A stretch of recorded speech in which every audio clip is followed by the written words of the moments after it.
అందరికీ నమస్కారం. ఇక్కడికి విచ్చేసిన సనాతన ధర్మ పరాయణులందరికీ, ఇక్కడికి విచ్చేసిన భక్తజనులకు, గిరి ప్రదక్షిణకు వచ్చిన వాళ్లకు అందరికీ నా నమస్కారాలు. నా పేరు కే సంతోష్. నేను కడప నగరం శ్రీమారుతి సిజిఆర్ ఇంగ్లీష్ మీడియం హై స్కూల్లో 10వ తరగతి చదువుతున్నాను. సంస్కృతి, సాంప్రదాయం, ధర్మం ఈ మూడు కలగలిసిన ముప్పేటహారం మన సనాతన ధర్మం. అసలు మన హిందూ ధర్మాన్ని సనాతన ధర్మము అని ఎందుకంటున్నామంటే, అనాదిగా ఎంతో కాలం నుండి వస్తూ నిత్యనూతనంగా ఉంటున్న ధర్మం కాబట్టి మనది సనాతన ధర్మం. మన ఈ సనాతన ధర్మము ప్రకృతిలో దైవత్వాన్ని దర్శించింది. మన ఋషులు ద్రష్టలు, వారు దైవ దర్శనం చేసుకొని మనందరికీ చక్కటి దారిని చూపించి దార్శనికులైనారు. అలా ఆ ఋషులు మునులు చూపించిన దారిలోనే మనం నేటికి నడుస్తూ ఉన్నాం. దానికి ఉదాహరణ ఈ రోజు మనం అందరం ఇక్కడ చేస్తున్న గిరి ప్రదక్షిణ. పిపీలి కాని బ్రహ్మ పర్యంతం వరకు, అంటే ప్రతి ఒక్క చిన్న అణువు నుండి ప్రతి ఒక్క వస్తువులను మనము దైవత్వాన్ని చూడడం మన ధర్మం. అంతర్బహిత్య తత్సర్వం వ్యాప్తే నారాయణ స్థితః అంటాం కదా. అంటే మన లోపల బయట మొత్తం అంతా వ్యాపించి ఉన్న పరమాత్మ నారాయణుణ్ణి ప్రతి ఒక్క చోట దర్శింపజేస్తుంది మన హిందూ ధర్మం. ఇలా ఇక మనం చెప్పుకుంటూ పోతే వట వృక్షము, బిల్వ వృక్షము, ఔదంబర వృక్షము, శమీ వృక్షము, ఇలా ప్రతి ఒక్క చెట్టుని మనం దైవ సమానంగా పూజిస్తూ ఉంటాం. ప్రత్యేక సమయాల్లో వాడికి ఎన్నెన్నో పూజలు చేస్తూ ఉంటాం. అలా ఈ రోజు మనం ఇక్కడ ఈ పుష్పగిరిలో గిరి ప్రదక్షిణ కూడా చేయడం దానికి ఒక గొప్ప ఉదాహరణ. ఇలా చెప్పుకుంటూ పోతే మనకు చల్లని నీడను, చక్కటి గాలిని ఇస్తూ ఉన్న ఈ గిరులకు, పచ్చని సిరులకు భక్తిగా మోకరిల్లడం మనందరి ధర్మం. ఆర్యాం అంతర్విభావయే గౌరీం అంటాం. అలా అంటే మన మనసులో మొదటిగా ఉన్న గౌరీమాతకు నమస్కారము అని. అలా ఏ అమ్మవారికి అయితే మనం పూజిస్తున్నామో ఆమె పర్వతరాజు పుత్రిక పార్వతీమాతనే కదా. హిమరాజు పుత్రిక కాబట్టి హైమవతి. కాబట్టి అందుకనే మనకు హిమాలయం కైలాసమై మనందరితో పూజలు అందుకుంటూ ఉంది. ఇలా చెప్పుకుంటూ పోతే ఎన్నెన్నో గిరులు, అరుణాచలము, వెంకటాచలము, వేదాచలము, మహేంద్ర పర్వతము, గోవర్ధనగిరి, ఇలా చెప్పుకుంటూ పోతే ప్రతి ఒక్క కొండకు ఒక చరిత్ర ఉంది. శ్రీకృష్ణుడు గోవర్ధనగిరిని ఎత్తడం మనందరికీ తెలుసు.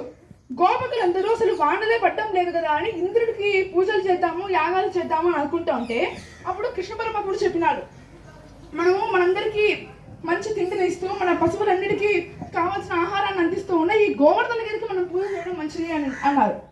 అప్పుడు పోతన గారు భాగవతంలో దీనికి ఏమని చెప్పారంటే, ఇట్లు గోపకులు గోధనమును పురస్కరించుకొని గిరికి పూజ ఉపహారంబులు సమర్పించి గిరి ప్రదక్షిణము చేసిన సమయముడా అని.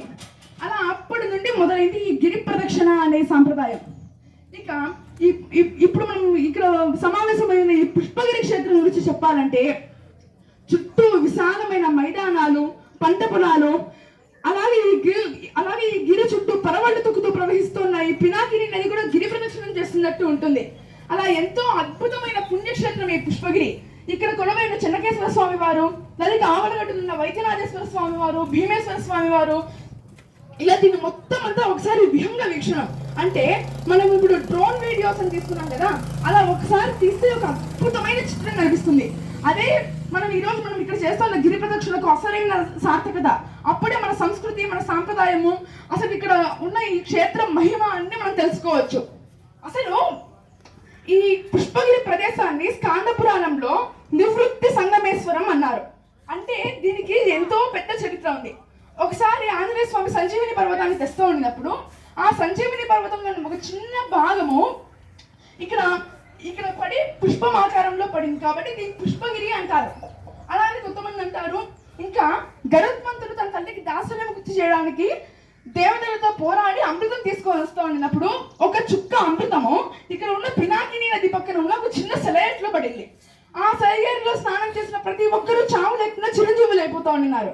ఇది సృష్టికి విరుద్ధం కాబట్టి అలా కావడము తప్పు అని గరుత్మంతుడిని, విష్ణువుని, అందరి దేవతలను ప్రార్థిస్తే అప్పుడు గరుత్మంతుడు పెద్ద కొండని తీసుకొని వచ్చి ఆ సెలయేరు మీద పెట్టేశారు. అయినప్పటికీ ఆ అమృత సరస్సు మహిమ ఎలాంటిదంటే ఆ కొండ కూడా పువ్వులాగా తేలుతూ ఉండింది. కాబట్టి దీన్ని కూడా ఎలాగైనా ఆపాల్సిందే అని అంటే అప్పుడు బ్రహ్మ, విష్ణు, మహేశ్వరుడు ముగ్గురు కలిసి తమ పాదాలని ఈ కొండ మీద మోపి ఇలా తొక్కి పెట్టింటే అప్పుడు మనకి పుష్పగిరి కొండ ఏర్పడింది. అటువంటి గొప్ప మహిమాన్వితమైన ప్రదేశం ఈ పుష్పగిరి.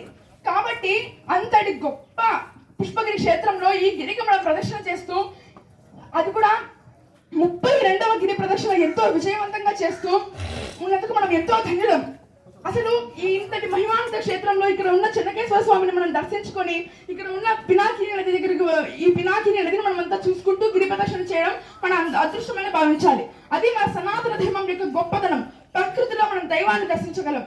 ప్రతి ఒక్క దాంట్లో, ప్రతి ఒక్క జీవిలో ఉన్న భగవద్ విభూతిని మనం తెలియజేస్తుంది మన సనాతన ధర్మం. దానికి ఉదాహరణ ఈ రోజు మనం చేసుకుంటున్న ఈ గిరి ప్రదక్షిణ.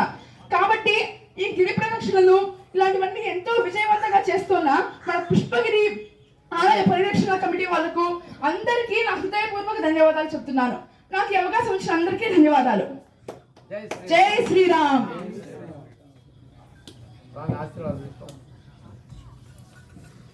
శివాయ బ్రహ్మణే నమః. ఎవరు ఈ వ్యాసాన్ని సమకూర్చారు? అదేలే నిన్న ఫోటో చూపించిన కృష్ణమాచార్య స్వామీజీ వచ్చింటే చాలా అద్భుతంగా చెప్పినా కదా నిన్న వస్తాడు. పనిచేస్తాం. భవిష్యత్తులో స్వామి ఆశీస్సులు, చెన్నకేశ్వరుని ఆశీస్సులతో గొప్ప ప్రవచనకర్త కావాలా, హిందూ ధర్మాన్ని ఉద్ధరించాలా. జై శ్రీరామ్. తక్కువే కనిపిస్తాను.